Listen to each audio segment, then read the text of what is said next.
Sí, profe. La clase de hoy se titula entonces Herramientas de abordaje de la semiología de la imagen según los aportes de Roland Barthes. Eh, un poco como ya lo venimos viendo desde la primera clase, Barthes siempre lo retomamos porque es uno de los padres de la semiología de la imagen. Fue uno de los primeros, ¿no?, en preguntarse, como vimos ya y como plantea en el programa, cuáles son los efectos de las imágenes, qué significa, cómo comunica, y eso es un poco algunas de las preguntas que ustedes estuvieron seguramente revisando en esos primeros textos de los años 50 y 60, y ahora vamos a seguir retomando o deteniéndonos en esa primera etapa y después vamos a hacer un salto hacia la última etapa de Barthes, y ahora les voy a explicar por qué esto, primera, segunda, tercera o varias etapas, porque la verdad que es un autor muy prolífico que ha tenido distintas instancias y también ha planteado distintos pasajes en su forma de concebir la semiología y los textos en sí que analiza, ¿no?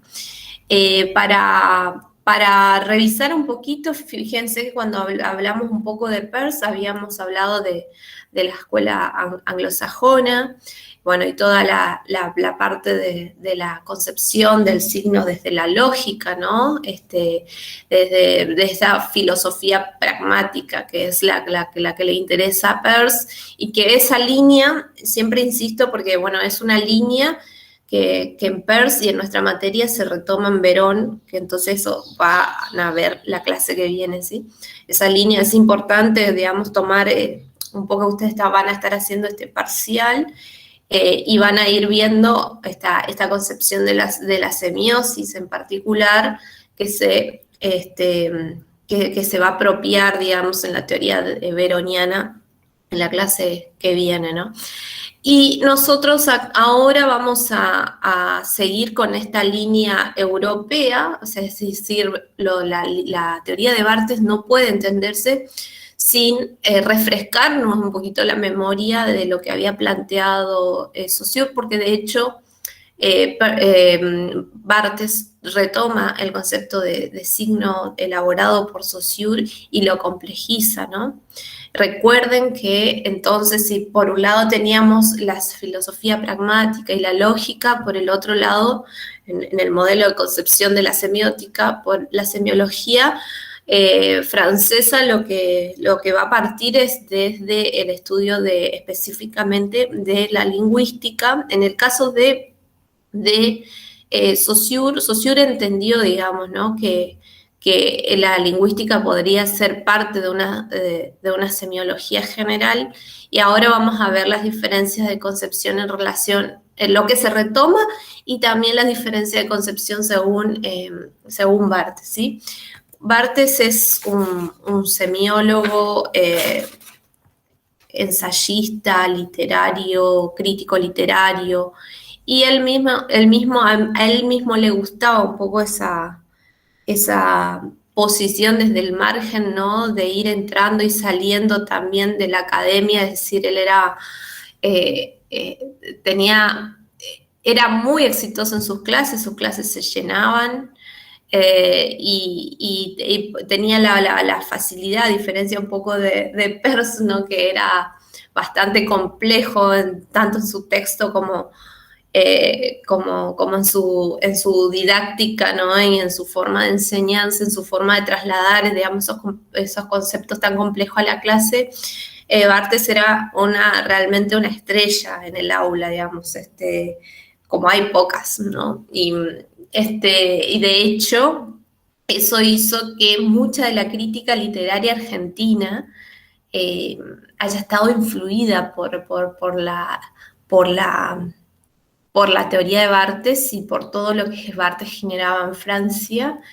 Y, no, o sea, y de esos críticos literarios, ¿no?, hay muchos teóricos que vienen de la parte literaria y que se van a ser de luego referentes del ámbito de la comunicación, como por ejemplo Héctor Schmuckler, ¿no? Que es un referente de la comunicación en Argentina, que estudió en Francia, que fue uno de los discípulos de Barthes y que también tradujo los textos de Barthes, ¿no? En Argentina, entre otros críticos literarios que siguen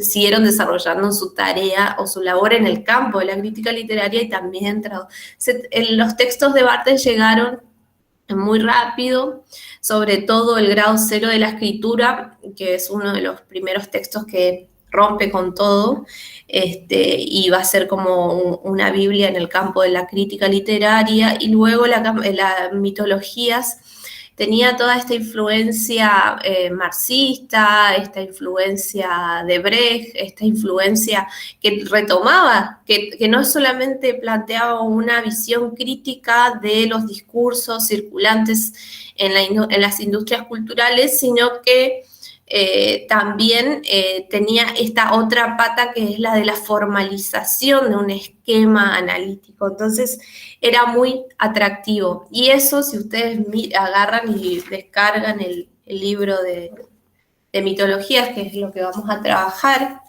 uno de los que vamos a trabajar, van a ver que la mitad del libro es un poco todos sus textos publicados en la prensa o para divulgación general en revistas, ¿no? De divulgación, textos muy cortitos, y la segunda parte es una segunda parte de formalización de un esquema analítico de lo que él llamó mito, ¿no? Entonces, eso es muy interesante y siempre trabajó así, ¿no? Entrando y saliendo de la academia, circulando sus textos por la prensa, en ese momento, en los 50, en los 60 en Francia,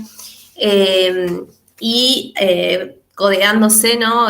Foucault, por un lado, desde la filosofía, y Barthes desde la semiología, eran como grandes estrellas, él también con su amistad con Julia Kristeva, que va a ser una referente de la semiología, pero también de la filosofía del lenguaje y con fuerte componente del desarrollo del feminismo, que también va a ser muy, muy interesante ya esa bibliografía que nosotros por cuestiones de tiempo no logramos desarrollar. Sus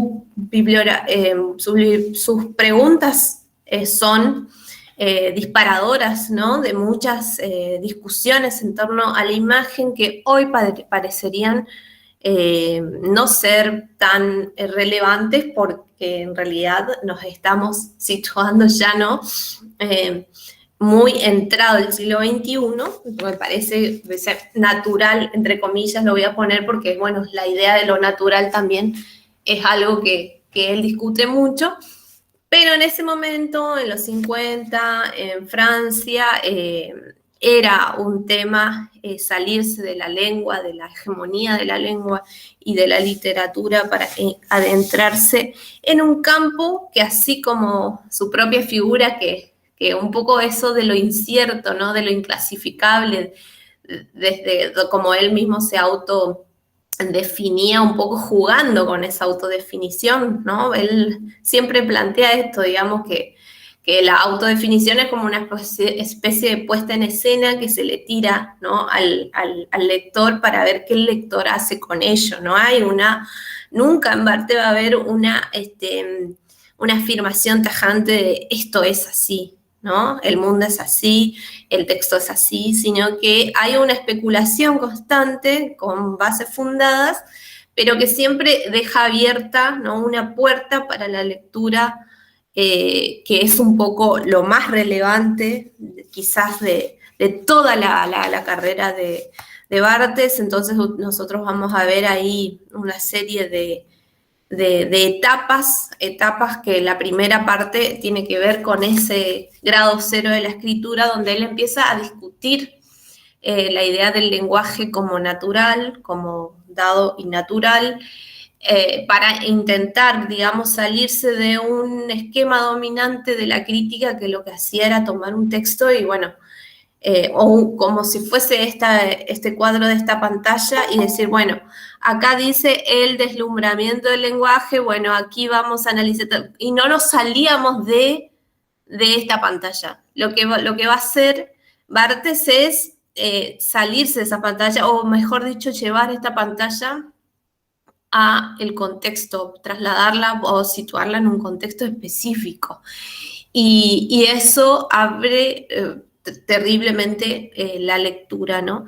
Hay un deslumbramiento por el lenguaje en una primera etapa y ahí eso lo lleva a él a algo que atraviesa toda la obra, que es la desnaturalización del significante, como si los significantes nos vinieran dadas, como si fuesen naturales. Esto que les estoy diciendo ahora creo que ya es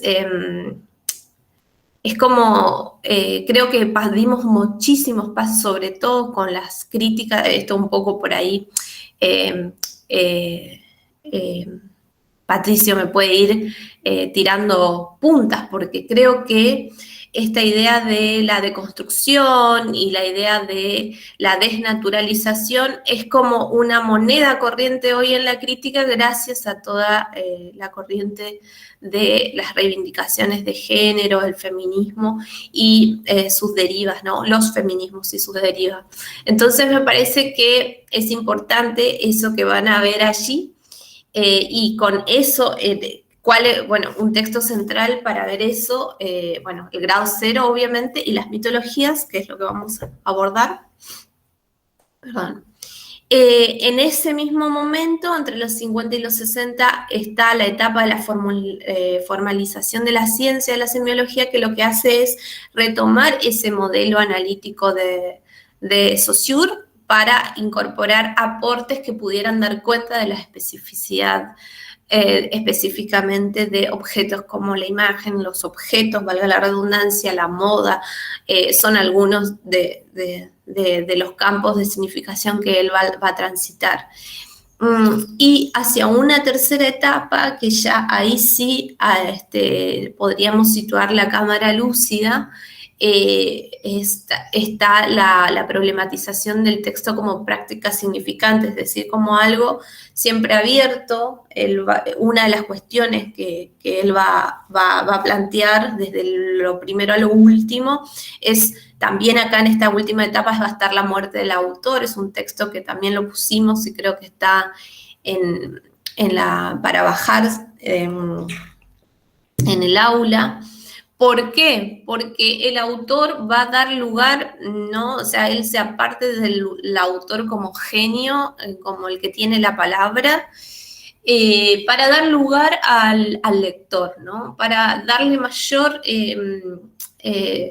protagonismo al lector, un lector que genera escritura, que produce escritura, y que su escritura nunca también, siempre son escrituras, ¿no? Escrituras siempre abiertas, que van formando parte, ¿no? de un mosaico de citas, como decía Kristeva. Va a haber una etapa en esta última, justamente toda la idea de práctica significante la teoriza junto a Julia Kristeva, en diálogo con Julia. Y junto a ella, porque ella es también la teórica que desarrolla el concepto de intertextualidad, aparece una obra que justo la tengo en la biblioteca, que es la obra autobiográfica de él, ahí ahora que se me... Barthes por Barthes, donde justamente... Roland Barthes por Roland Barthes, donde él y aparece también el discurso amoroso, ¿no? Fragmentos del discurso amoroso. Este fragmento del discurso amoroso es muy interesante porque está hecho por muchos fragmentos de citas, y va retomando un montón de autores, donde lo que te pone en escena es que ninguna escritura es inocente, ni una escritura es, bueno, el genio del autor que creó de la nada, ¿no? Sino que es como un devenir, ¿no? De muchas lecturas, de muchos campos de expectativas, de muchas escrituras atravesadas, ¿no? Por el cuerpo y por la subjetividad de quien escribe, quien expresa y quien inscribe todo ese campo en la escritura de alguna manera, ¿no? Entonces, bueno, vamos a ver esta tercera etapa. Yo marqué acá un poco qué es lo que vamos a ver específicamente nosotros. Vamos a ver mitologías, vamos a ver elementos de la semiología, que también es de los 60, yo no lo marqué acá, me parece que estaba, así lo marqué.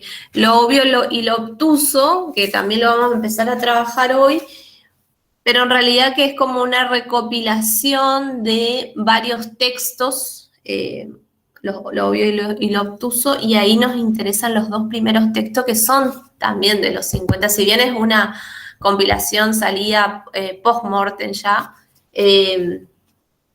a nosotros nos interesa por lo menos retomar el mensaje fotográfico y la retórica de la imagen que forma parte de la etapa de los 50, podríamos decir.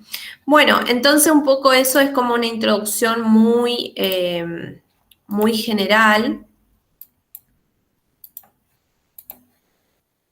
al autor específicamente, y ahí ustedes tienen en el aula que les recomiendo, hay dos materiales de lectura y de visualización complementarias que son un documental de encuentro, creo que fue, y otro es una entrevista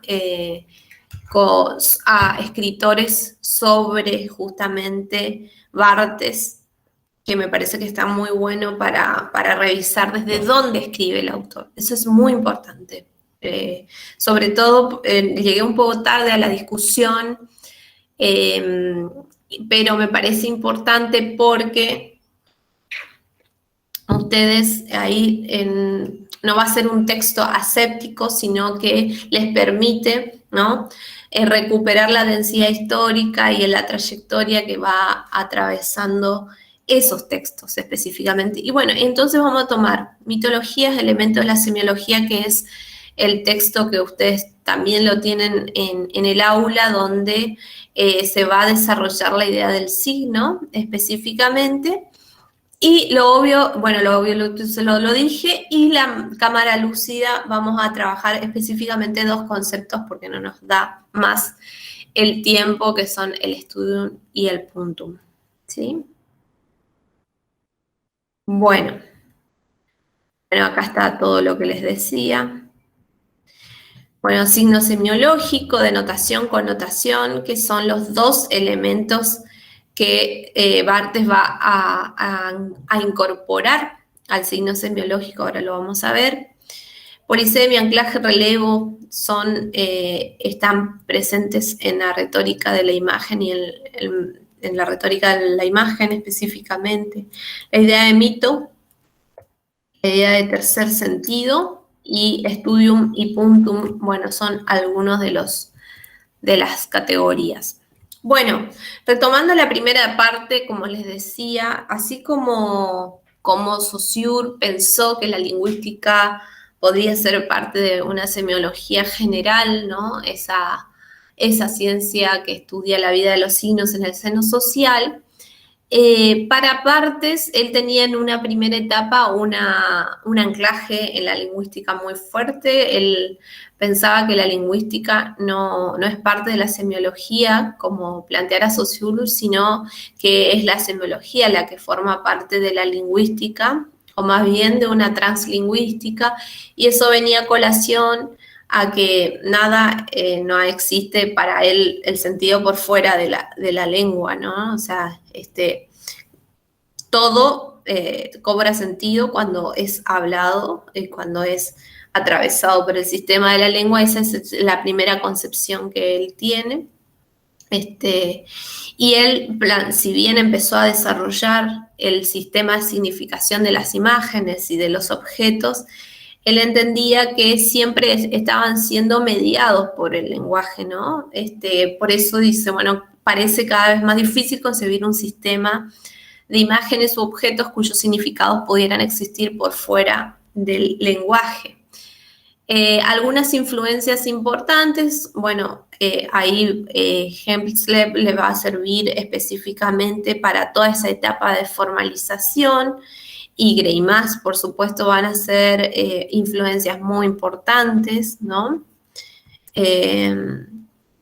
Y vamos a ver rápidamente, ustedes recordarán, esto no voy a avanzar mucho más porque esto ya es como base de lingüística general, de la materia de lingüística. Ustedes recordarán que Saussure lo que hizo, ¿no?, para delimitar su objeto es, recuerdan que el lenguaje un poco está conformado por la lengua y el habla, él determina que se va a ocupar de la lengua y específicamente de esa unidad de significación que está compuesta por el significado y el significante, el signo lingüístico, ¿no? Un poco retomando ese modelo diádico, ¿no? Fíjense que veníamos del modelo triádico y vamos acá a detenernos en esta línea europea, en el modelo diádico. Él no sale, Barthes no va a salir por lo menos en la parte de formalización de los signos del modelo diádico. Por eso es que, por ejemplo, en las lecturas por ejemplo, de Verón, Verón va a ser un poco crítico de esta primera etapa de Barthes, en ese texto que ustedes deben tener, y si no, revisemos, Patricio, si está en el aula, el texto sobre las imágenes, que no me acuerdo ahora el título, imágenes públicas o algo así, donde él hace todo un raconto un poco de todo cómo fue teorizada, ¿no? Y cómo fue abordada la imagen, tomando a Barthes, él dice que justamente Metz, que viene de la pata de la semiótica del cine, hace como una inflexión en esa deriva estructuralista, y entonces él va a tomar algunos elementos de toda esta reflexión semiológica en torno a la imagen y se agarra de Peirce, y ahí él desarrolla un modelo posible de análisis, ¿no? Entonces, fíjense, toda esta vuelta, pero derivas para ir hacia Verón. Bueno, veamos el signo. Si ustedes ven, en el primer escalón, tenemos el significante y el significado que formaba el signo lingüístico en Saussure. En realidad van a ser en el modelo de Barthes el plano de la expresión y el plano del contenido. Van a tomar esos nombres. Y la relación entre el histórico o el viejo significante y significado, en este caso ya sería el plano de la expresión y del contenido, va a dar lugar, en el modelo de Barthes, a el signo denotativo. Y ese signo denotativo va a ser un significante connotativo en un segundo plano de significación que se desarrolla y que se va a articular con un significado connotativo. Ya en este escalón es cuando todo ese primer signo denotativo es puesto en el plano de la cultura. ¿Eso qué significa? Que, por ejemplo, si agarro un texto, el texto es leído. El texto es leído y es leído por alguien en un contexto en particular y empieza a ser interpretado. Si agarro un objeto o lo que sea, no es solo lo que veo del objeto, de su forma, de su plano de expresión, ¿no? Y de contenido, para qué sirve, por ejemplo, sino es puesto en un contexto, ¿no? Es de dónde viene, ese termo, de qué parte, de qué serie, ¿no? de la industria surge, cómo se pone a circular, cómo empieza a ser comercializado, cuáles son los sentidos que se le atribuyen. Me acordaba, no sé por qué ahora, porque tengo un termo acá, pero me acordaba de los termos Stanley, por ejemplo, que fueron furor hace 2, 3 o 4 años, ya no me acuerdo, y se le atribuía no solamente un plano de función de para qué sirve ese termo, sino estaba ya allí, en ese objeto, ¿no? Estaba cargado, ¿no? de un contenido cultural. Es como que tener, ¿no? ese termo particularmente le posicionaba al sujeto, ¿no? en un lugar de la cultura y no de otra, y un poco eso es lo que, esa es la operación que realiza la publicidad, ¿no? todo el tiempo. Un poco un análisis muy interesante sobre los autos, en el caso de mitologías en Barthes, que analiza esta cuestión específicamente. Vamos a ver un poquito los ejemplos básicos o típicos, ¿no? ¿Recuerdan esto de lo que hablaba un poco Saussure? Decía, ¿no? El significante árbol o la palabra árbol, ¿no? Se vinculaba con un significado la idea de árbol, lo mismo mesa podría ser con una idea de mesa, ¿no? Y esos para Barthes son signos denotativos, Y las distinciones específicamente entre el signo lingüístico y el signo semiológico, que es el que desarrolla semiológico ideológico, ¿no? Porque así él lo denomina en elementos de la semiología. Estoy retomando acá ese librito específicamente de elementos de la semiología. Él dice que el signo semiológico tiene dos caras, ¿no? El significante, que es el plano de la expresión, otra del plano del contenido, su dimensión denotativa, pero asimismo tiene el poder de connotar otros significados. Puede invocar la acción de otros signos existentes para producir el signo connotativo, ¿no? Estos significados segundos están en estrecha comunicación con la cultura. Esto es un poco lo que les decía. Por ejemplo, cuando él analiza la cuestión de la moda, ¿no? Un vestido es un vestido y tiene un rol utilitario, pero si vos tenés un Versace, ya deja de ser solamente cualquier vestido y su rol utilitario, ¿no? Hay todo un sistema de connotaciones que implica una selección particular de determinados valores del campo de la moda, después su puesta en escena, el sistema de la moda a través de la mostración y la crítica, que a su vez genera textos que van a valorar o desvalorizar, ¿no? Determinada indumentaria, y a su vez eso forma parte de una gran industria. Bueno, todo esos eslabones le van a dar un valor que no es simplemente un valor de uso y un valor utilitario, ¿no? De este modo la cultura penetra el sistema y hablamos de ideología como formas de significados de connotación, ¿no? Entonces, vamos a ver acá un ejemplo muy básico de cómo se da esta cadena, de esta doble cadena de significación, y esto es importante porque esto es la base, ¿no? de lo que Barthes va a llamar mito.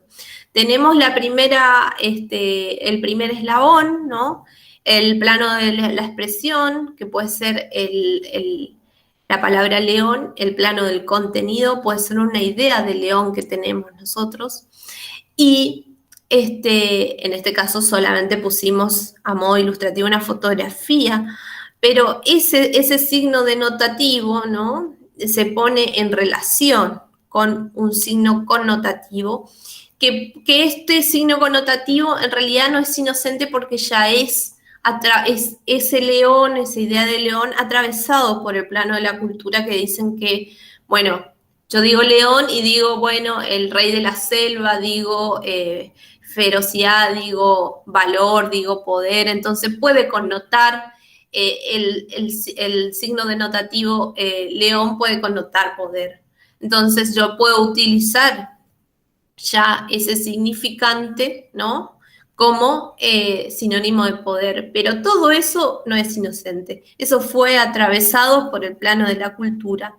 Y aquí vuelvo entonces a lo anterior, si dijimos que Saussure se ocupó de la fracción, ¿no? Del plano de la lengua, ¿m? Y del signo lingüístico, a lo que a Barthes les interesa no es esa parte, sino es esa lengua puesta en funcionamiento en el plano de la cultura y es lo que se llama o se denomina habla, ¿no?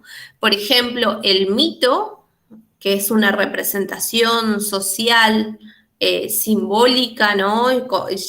Cargada de sentidos ideológicos y políticos, ¿sí? Es un habla, va a decir Barthes, por ejemplo, es habla, ¿no? No es, no nos viene dado, no es natural, no es inocente.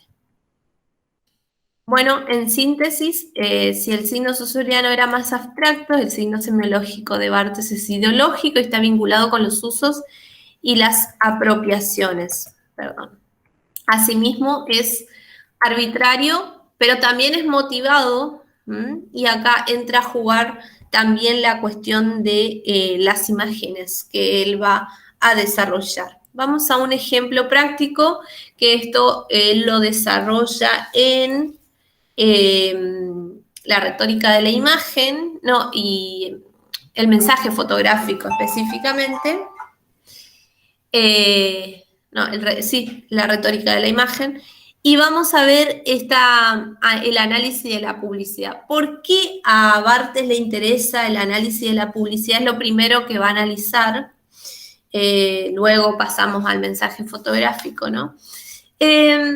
Porque él dice que, bueno, el mensaje fotográfico tiene una intencionalidad clara, entonces debería ser muy claro cómo se construye, cómo se da ese procedimiento constructivo.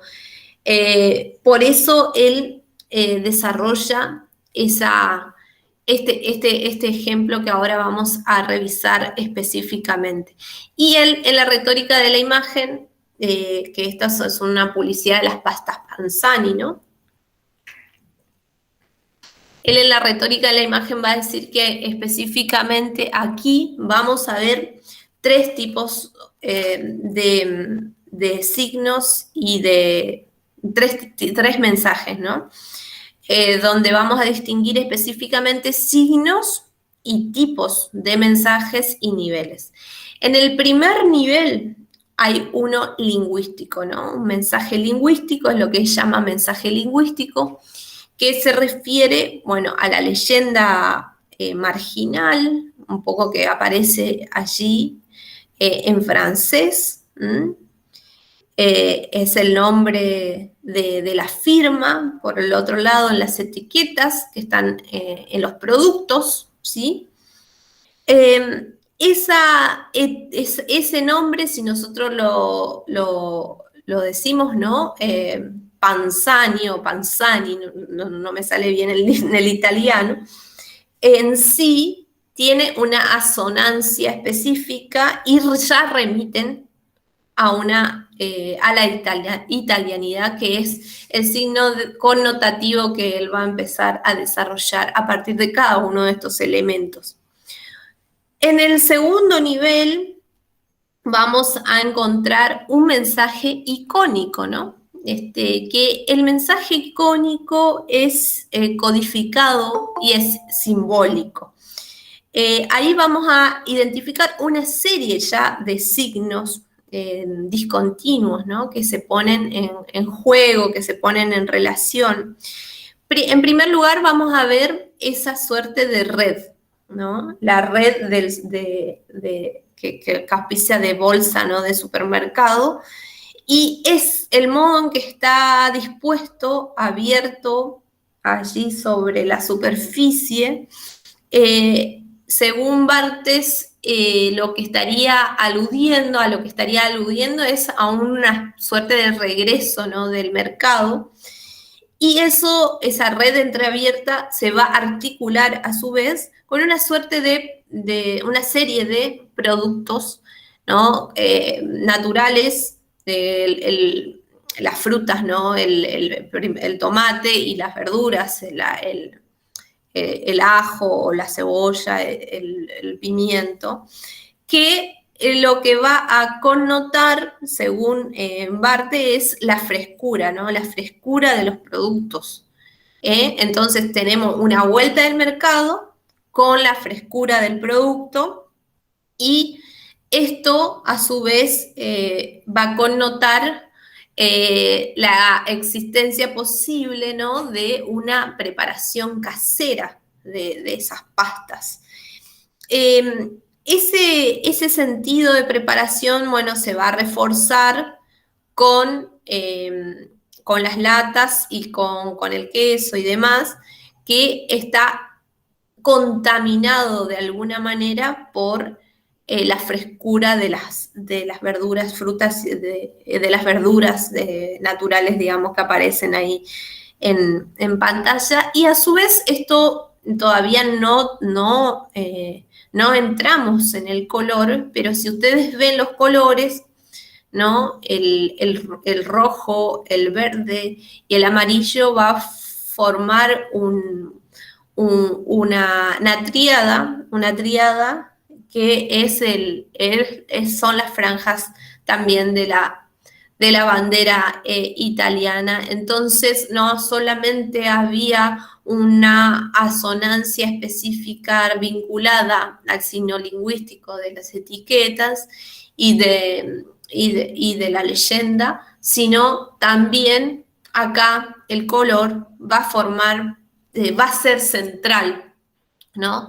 Va a ser un signo plástico, dirían los teóricos del grupo M, que ya no desarrollamos en nuestra materia, pero son quienes mejor trabajan el color en el caso de las imágenes. Bueno, y a su vez todo ese color, no solamente la bandera en sí, que es un símbolo, a su vez esa bandera se vincula, ¿no? A toda una serie de estereotipos circulantes que remiten a la italianidad y que generalmente están impresos, ¿no? En productos de circulación turística. Entonces hay una densidad de imágenes circulantes que van a construir un poco la memoria colectiva en la que se ancla la mirada en torno a esta publicidad específica. Entonces, esa publicidad no es que cobra sentido aisladamente, sino es porque el que la mira ya vio un montón de imágenes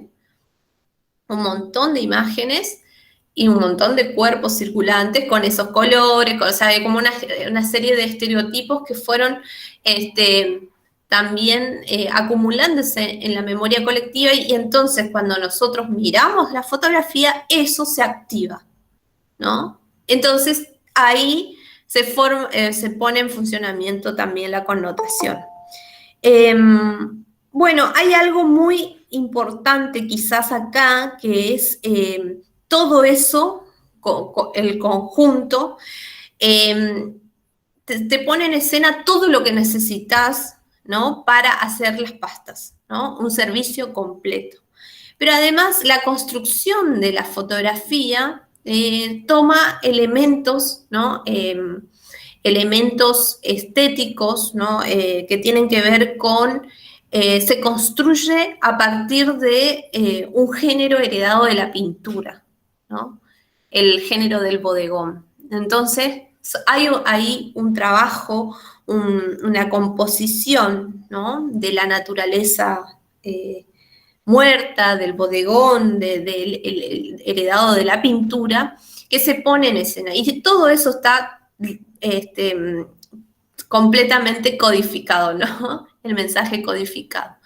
Entonces, tenemos un plano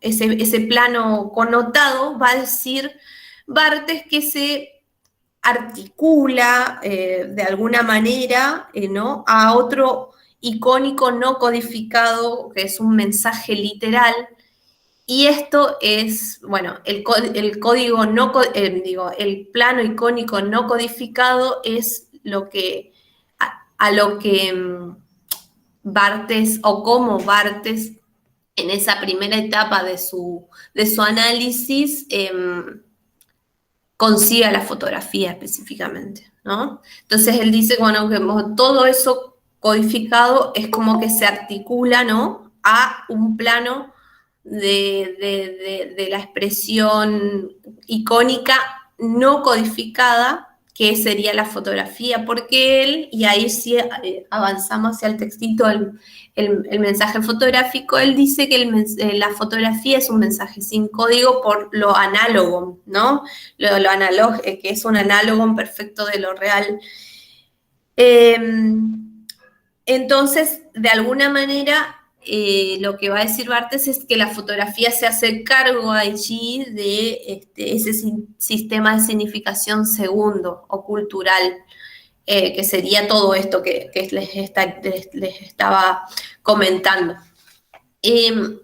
Eso del mensaje sin código va a ser algo que va a ser totalmente discutido por las nuevas teorías, y ese texto específicamente de Verón es muy interesante, porque me parece que, de hecho, creo que ese texto va a entrar en el próximo parcial, así que vayan teniéndolo cerca, porque me parece que define muy bien esta trayectoria de toda la semiología de la imagen.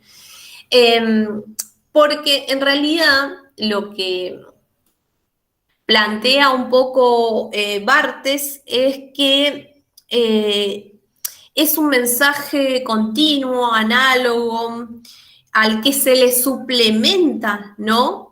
Un tratamiento, al que se le suplementa un tratamiento cuyo significado es estético e ideológico, pero si uno ve toda la crítica de la fotografía de los 50, 60 para acá, ¿no?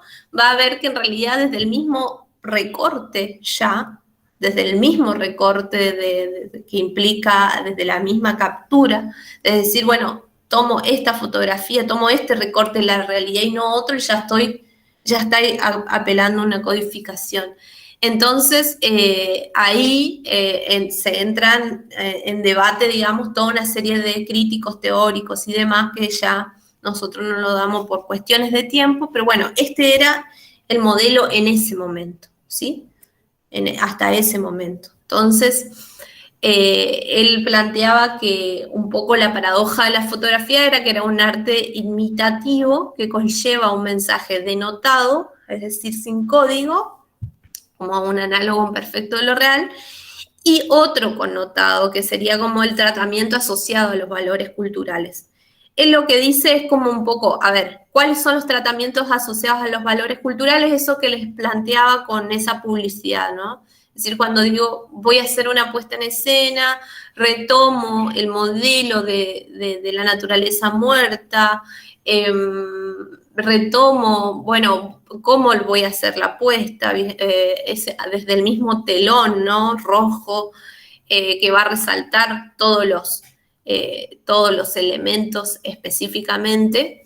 Bueno, él plantea que de alguna manera todos esos componentes son los connotadores.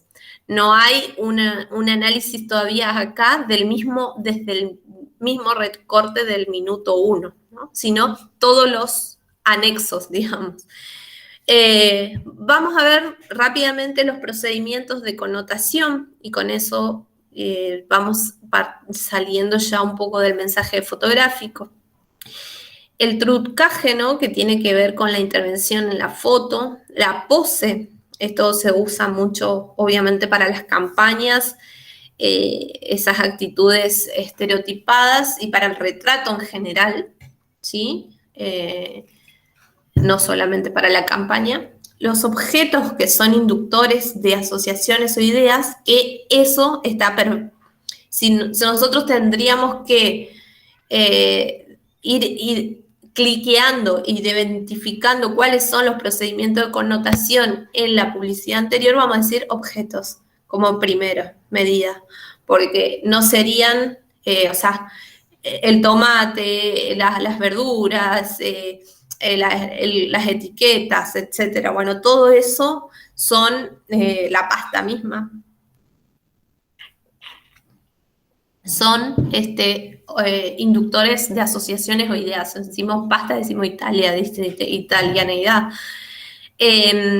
La fotogenia, que es cuando una imagen es embellecida o es iluminada, ahí también hay un tratamiento de la iluminación que tiene que ver con esa puesta en escena particularmente, y el esteticismo cuando la foto se convierte en pintura, dice, bueno, eso ahí también funcionaba el esteticismo porque había una retoma, ¿no? Una resignificación, una apropiación de un género de la pintura específicamente.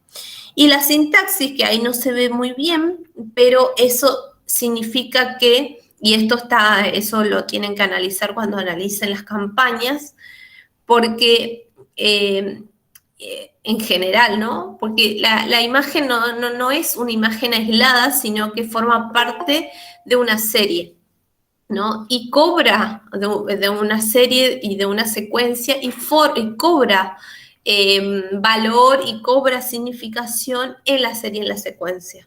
Pensaba en las publicidades, por ejemplo, del Banco Galicia, que no terminan mal, ¿no? No sé por cuántas temporadas van. De los capítulos, ¿no? Son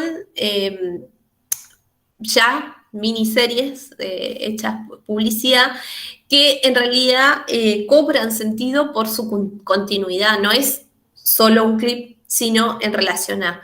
Y esto que tiene, ¿por qué insistimos con esto? Cuando ustedes agarren como producto cultural, porque ustedes van a tener que, sobre todo en el parcial, que vendrá después de la clase de Patricio, van a tener que elegir un producto cultural, y si eligen un producto cultural que no es una pintura única, por ejemplo, ¿no? Sino que forma parte de una serie, puede ser una pintura incluso que forma parte de una serie, no puedo aislar la pintura sin decir, bueno, esto forma parte de una serie, que la serie en su conjunto quiere decir tal cosa, ¿no? O se orienta a tal significación, ¿sí? Entonces, y sobre todo en las campañas, eso sucede. O sea, generalmente el afiche, el spot o la serie de spot forma parte de la sintaxis que genera la connotación.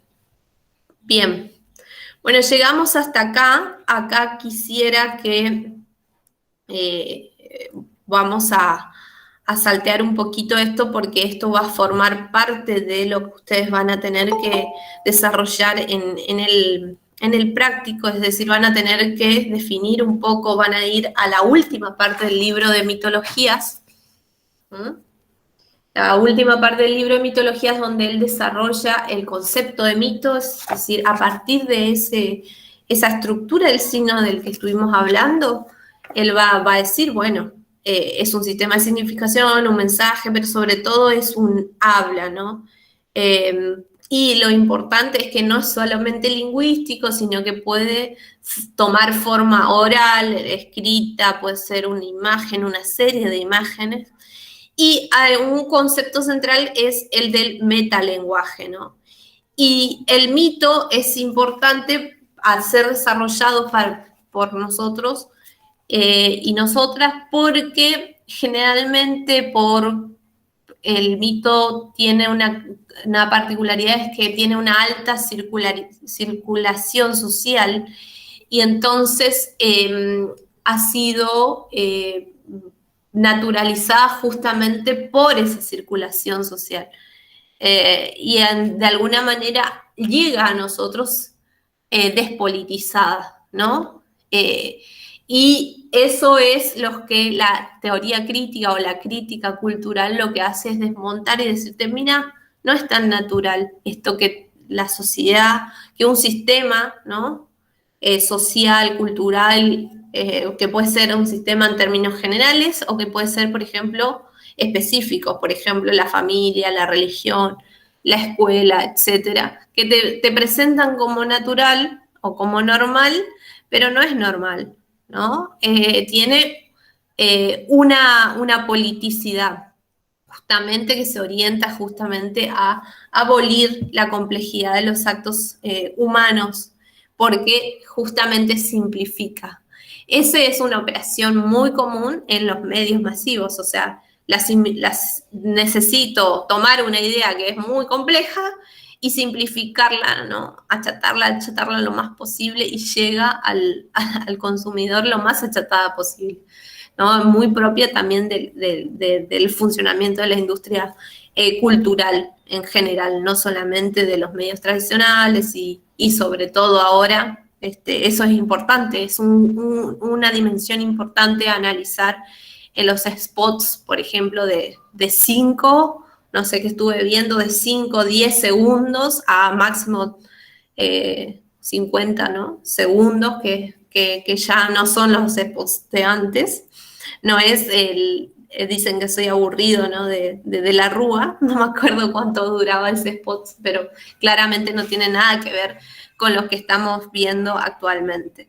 Bueno, vamos a dejar eso y entro en esta fotografía, que en realidad es una tapa, una fotografía que está en una tapa, que es la de Paris Match, que es otra forma también de ver cómo funcionaba lo denotativo y lo connotativo, pero explicitando de cómo la industria cultural, los medios, los productos de la cultura en general lo que hacen es vehiculizar mitos, va a decir Barthes, ¿no? Y en torno a eso va a girar nuestro práctico más adelante.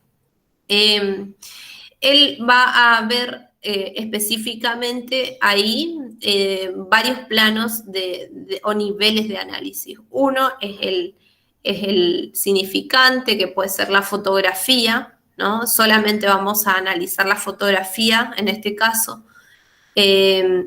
Y el plano del contenido, que tiene que ver con qué es lo que vemos, no solo es la fotografía, sino qué es lo que me muestra la fotografía, un soldado negro saludando la bandera francesa.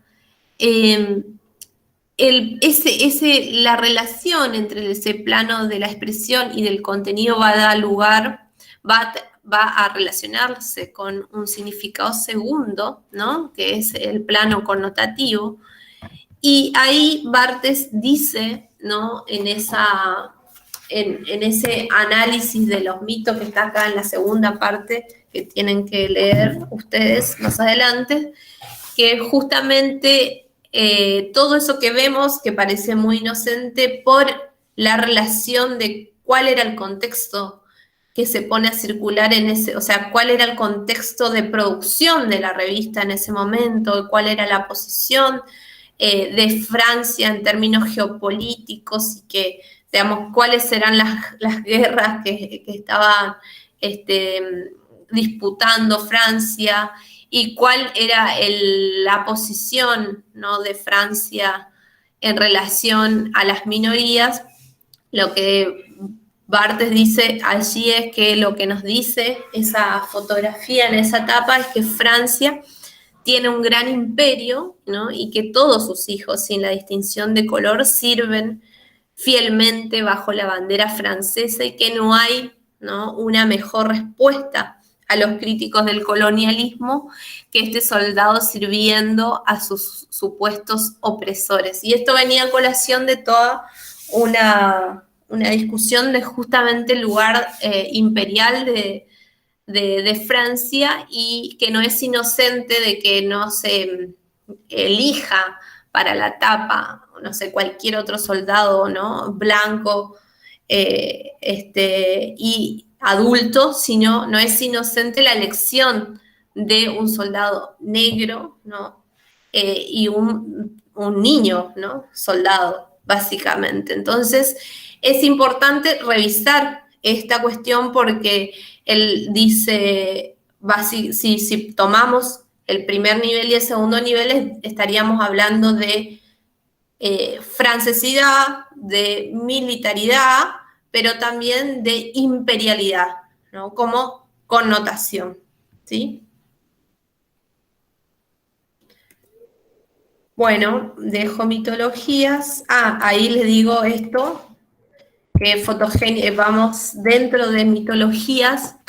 Hay una mitología que se llama fotogenia electoral, que es la que yo tomo para analizar algunos afiches, ¿no? de campañas electorales, que eso lo dejo ya para que ustedes lo revisen más tranquilamente en función ya de lo que va a ser el práctico. Rápidamente voy a decir, y sé que lo simplifico un montón y que nunca nos da el tiempo para desarrollar mucho más, pero bueno, es importante por ahí detenernos en estos primeros elementos para comprender y también la trayectoria de Barthes, porque ya hacia los 80, cuando se publica La Cámara Lúcida, Barthes, ¿qué es la cámara lúcida, no? La cámara lúcida buscaba revelar o develar qué rasgo esencial distinguía la fotografía de la comunidad de imágenes. Entonces, es importante leer por ahí La cámara lúcida en relación al mensaje fotográfico, que fue ese primer texto inaugural de los 50, donde él decía era un análogo perfecto. Más allá del análogo perfecto, lo que en La cámara lúcida va a decir Barthes es que en realidad una de las características que define a la fotografía del mundo de las imágenes es que es huella, ¿no? Que es índice, si seguimos la clasificación de Peirce, ¿no? ¿Por qué? Porque lleva el referente consigo, ¿no? Porque la persona fotografiada, el objeto fotografiado estuvo ahí para ser fotografiado y siempre vamos a pensar de que él está analizando esto en el mundo de la fotografía analógica, ¿no? Entonces, él plantea eso, que básicamente una de las características es que lleva consigo el referente impreso, inscripto. Y también la foto mantiene una relación intrínseca con la muerte de alguna manera, ¿no? Y esta conceptualización viene a colación de todo un capítulo muy largo y creo que es el más interesante de La cámara lúcida que nosotros ya nos llegamos a ver, pero que se las recomiendo a quienes les interese indagar en fotografía, que tiene que ver con la fotografía del invernadero y la fotografía de su madre, que es en el invernadero, de la fotografía de su madre niña en el invernadero, donde él retoma, ¿no? Un álbum de fotos. Estuvo mirando varias fotos, algunas de esas ahora vamos a retomar, de la prensa, de la circulación en general en ese contexto, pero después se detiene en ese suerte de álbum familiar y particularmente la fotografía de su madre muerta y dice que de alguna manera esta idea primera de que el referente siempre como que está impreso, cuando yo miro una fotografía de un familiar y sobre todo cuando él mira la fotografía de la madre, está ahí ella, es su madre. Pero a su vez recoge una interrupción, digamos, del tiempo, es algo que está ahí, ¿no? Pero también que ha sido, que ya no es. Entonces hay una especie de paradoja, ¿no? Y en la mostración y en la puesta en práctica de la mirada, un poco eso que ya no fue se plantea como un retorno de lo muerto, ¿no? Entonces hay una discusión ahí muy interesante para abordar la cuestión de la fotografía, que ya no nos quedan tiempo, pero hay en ese marco, en ese texto, un poco para sumar a las categorías de denotación y connotación que son muy básicas para cualquier análisis de cualquier texto cultural, aparecen nuevas categorías analíticas, el studium y el puntum, que las retomo en términos muy generales, un poco para aclarar también por dónde van. Porque, bueno, el studium, dice Barthes, es un significado universal, ¿no? Cuando yo miro una fotografía y observo y digo, bueno, esta fotografía es una fotografía de guerra, porque están los soldados así, porque hay un contexto, no sé, destruido, el paisaje es así, lo que sea. Porque veo soldados con armas, porque veo, no sé, estoy imaginando una fotografía posible. Pero todo eso que yo estoy viendo, hipotéticamente, en realidad tiene que ver con valores que circulan en torno a la idea de guerra, ¿no? Entonces, es como una especie de significado universal. Depende de la cultura, es un contrato firmado entre creadores y consumidores, es una especie de educación. Hoy vemos una tarima, por ejemplo, con una serie de personas no sé, con determinada indumentaria y alentando a un grupo social, un pueblo o lo que sea, o lo que se puede llamar pueblo, banderas con consignas y demás, puede decir, bueno, es una foto de campaña o es una imagen de campaña, vamos a decir imagen en términos globales, porque puede circular a través de medios audiovisuales, pero es porque ya tenemos como la mirada, ¿no?, educada en torno a eso. Entonces eso es el estudium. Primero es lo que veo, ¿no?, esa primera descripción general, que puedo asociarla con la cultura. El campo tan vasto, él va a decir, del deseo indolente, del interés diverso general, ¿no? Sí, interés general.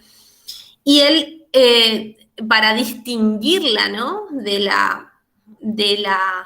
del campo del puntum, va a decir, cuando yo veo una fotografía me llama la atención, me gusta, porque es algo también que conozco.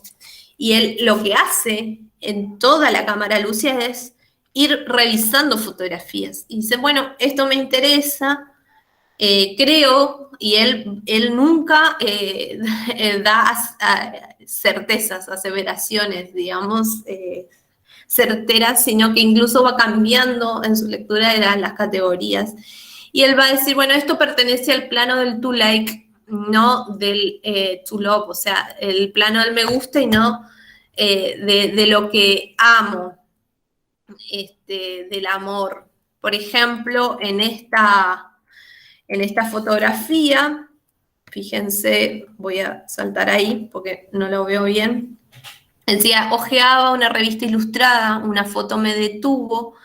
¿Me gustaba la foto? Se pregunta. ¿Me interesaba? ¿Me intrigaba? Ni tan solo eso, simplemente existía para mí. Comprendí que su existencia provenía de la copresencia de dos elementos discontinuos, soldados y monjas, ¿no? Después salta a una foto muy particular, que es esta, que esta sí la analiza desde el puntum, porque había algo ahí que no es solamente que existía para él y que había elementos del contexto que podía reconocer, sino que realmente había algo que de la fotografía que lo punzaba. Y a partir de eso, de esa fotografía, que mírenla primero, ¿no?,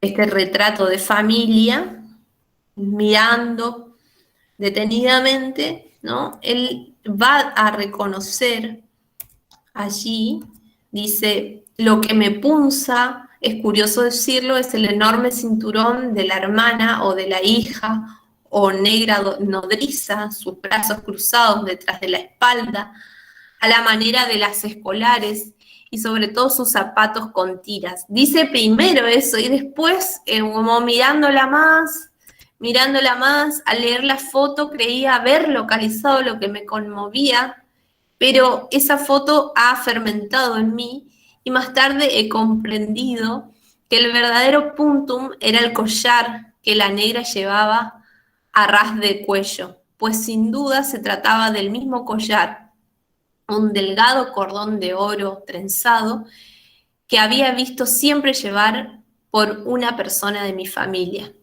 Y hago énfasis allí porque hay un lugar donde cuando vemos imágenes que nos interesan o nos gustan, terminamos siendo punzados por esa fotografía, por esa imagen, porque hay algo en esa imagen que me recuerda algo muy subjetivo, ¿no? Que me recuerda algo muy familiar. Y esto se vincula a ese ejemplo que yo les daba de la teoría de Martín Barbero de la gente frente al cine, que en realidad la gente, que decía Barthes, es un melodrama que es difícil de digerir, más que como una comedia, porque él lo leía en términos estructurales, en términos estéticos, en términos de ruptura de lo establecido, etcétera, que en realidad lo que hacía era como un poco reproducir estereotipos. Sin embargo, cuando salían y cuando él empezó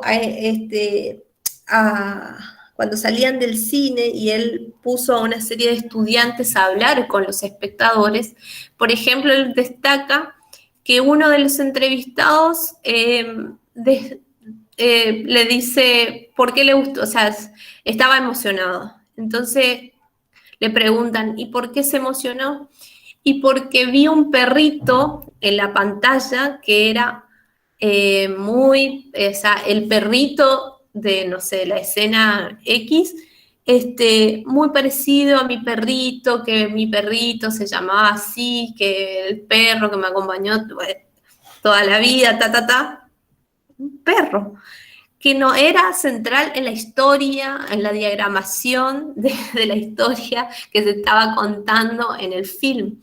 Pero había un punto que en realidad el puntum de ese audiovisual que ligaba a esa imagen con algo de lo propio y que le permitía al espectador, más que hablar de la película o lo que contaba la película, hablar de su propia historia.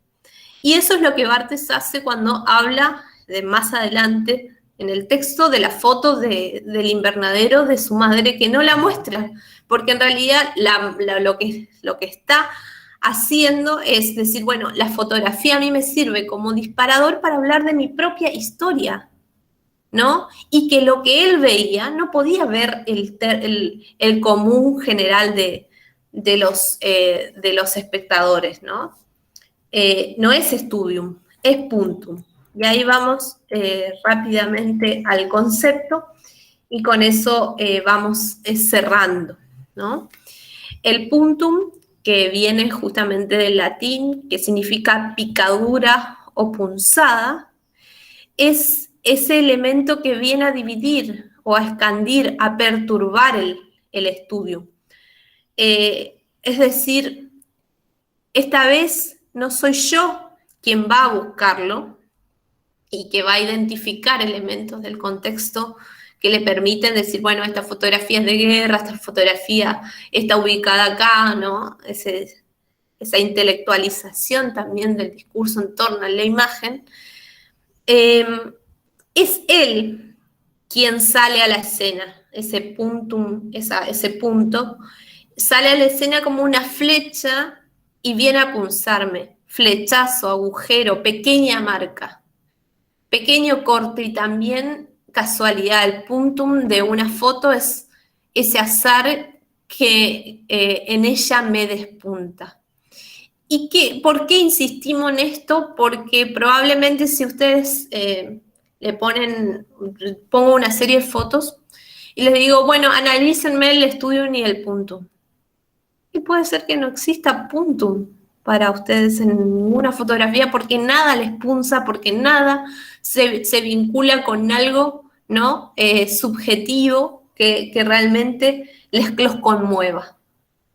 Entonces es un error, ¿no? Que se pueda encontrar puntum en todas las imágenes, porque no necesariamente todas las imágenes conectan, ¿no? Con algo de la subjetividad. Y eso, ¿por qué digo esto? Porque este tipo de lecturas que instala Barthes a partir de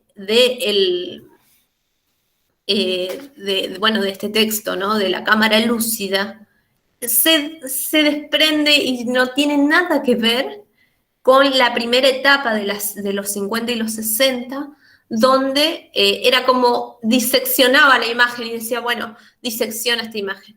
Veo, las frutas, la etiqueta, el signo lingüístico, y disecciono, y esta disección de la imagen estaba muy asociada todavía, como había una traspolación o una transposición del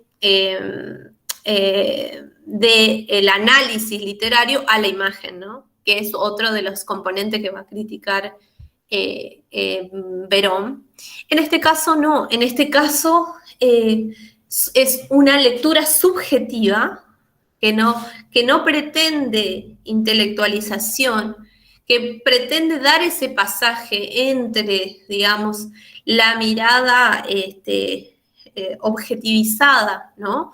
Hacia la subjetividad total, donde justamente se da este pasaje del autor al lector, y de un lector y la muerte del autor. No hay algo que me quiera, o sea, no importa lo que me quiera decir, por ejemplo, el que produjo la fotografía o en el contexto que la produjo, sino qué me sucede a mí con esa fotografía, ¿no? Entonces, quería destacar esto porque con esto estaríamos cerrando ese muy a grandes rasgos, ¿no?